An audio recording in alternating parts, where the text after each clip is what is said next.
kini ang akong pangutana. Was there a time na kamo nasina? Siguro ma'am sa ako, dili siya maging insecure. Ayun, true. Sa kuan. Tapos, dapat happy siya sa kung unsay na-achieve sa iyang. Labi na kay friend pa jud sila. Yes. So, dapat kanang happy siya sa kung unsay na-achieve sa iyang friend.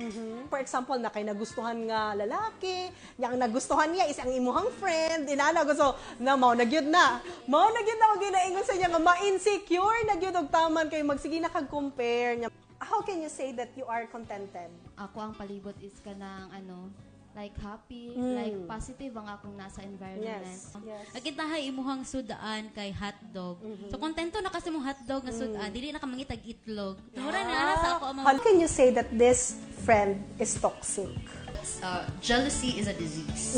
Okay. So, kung magsugod ang sina sa imo, di magsina na mong tanan. Hawa na. Kaya unsa pa may pulo sa friendship? Remember, when God removes people, napod siya ipuli.